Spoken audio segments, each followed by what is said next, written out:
Olá pessoal, então agora nós estamos no ambiente, né, do simulador Massas e Molas, esse que foi indicado aí no link da atividade 2. E nesse simulador vocês podem ver diferentes questões, por exemplo, ver a questão dos vetores, né, como é que é o comportamento da força elástica em função do peso, como é que esses vetores se comportam, principalmente para a situação de equilíbrio que nos interessa nesse experimento, né? Mas de forma direta, nós vamos para o laboratório, né? Porque é essa atividade que nós estaremos fazendo nessa etapa 1.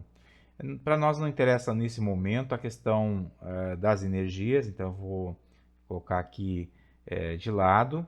Eu não quero que trabalhar ainda no primeiro momento na questão de amortecimento, né? Poderíamos ampliar essas discussões, inclusive vocês podem colocar nas vossas ideias. E também aqui vou deixar a gravidade 9,8 metros por segundo ao quadrado, né? Então o que nós temos nesse simulador? A questão da mola, né, na sua posição original. Eu tenho uma determinada constante que cada um de vocês pode simular da forma como achar melhor.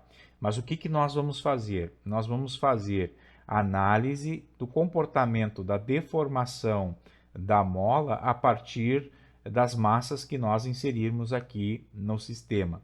Então, nós vamos determinar aqui, vejam que o comprimento inicial da mola está nessa posição aqui, e eu vou inserir, por exemplo, uma massa aqui de 100 gramas. Eu posso dar um stop aqui, porque para mim interessa a situação de equilíbrio, né? De equilíbrio. E uma questão que nos interessa muito é fazermos medidas da deformação. Então, eu quero medir a deformação. Então, para medir deformação, eu preciso pegar esse ponto, né, tentar com o mouse, e aí cada um de nós vai ter as suas medidas, ver aonde que é esse ponto. Bom, eu posso colocar aqui uma linha de rastreio, né, uma linha móvel que pode me dar a indicação, lembre daquele ponto lá para me ajudar na medida. Veja, eu estou aqui na medida daquele ponto. Bom, eu vou pegar essa medida da deformação, vou organizar então uma tabela com a deformação, e vocês aqui também, de forma muito livre, vão poder fazer a quantidade de medidas que quiserem, sempre pensando em coerência com aquilo que nós já estudamos na disciplina, para que a gente possa fazer então um ajuste linear,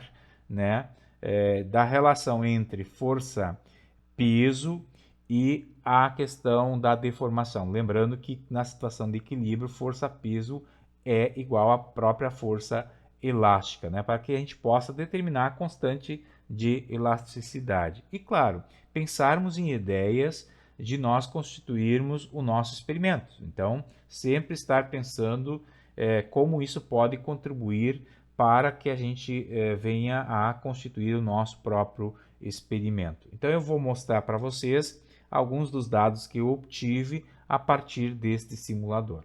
Então aqui a gente demonstra como é que eu fiz a organização, né, da minha tabela, dos dados da massa, né, depois já convertidos aqui na força-peso, e também a questão da organização da deformação dessa mola simulada aí com o uso do simulador.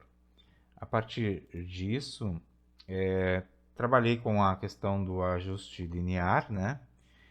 Em que a gente começa a perceber, poxa, mas como é que tem alguns dados que não estão tão bonitinhos como o próprio simulador aí nos possibilitaria, né? Então a gente começa a ter algumas ideias de que, bom, as medidas que a gente obtém no simulador também depende da posição do mouse, da forma como a gente observa, né?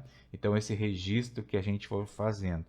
E desse ajuste linear, então chega a equação da reta, e é isso que eu gostaria que vocês construíssem. Claro que vocês podem incluir aí também a questão já dos conceitos que vocês têm de erros, né, e demais conceitos que foram trabalhados na disciplina, para a gente finalizar depois lá no nosso mural sobre os questionamentos que vocês também têm, né? Então, a partir disso, eu vou deixar um questionamento que é sobre como o simulador pode nos auxiliar a aperfeiçoar as ideias do experimento.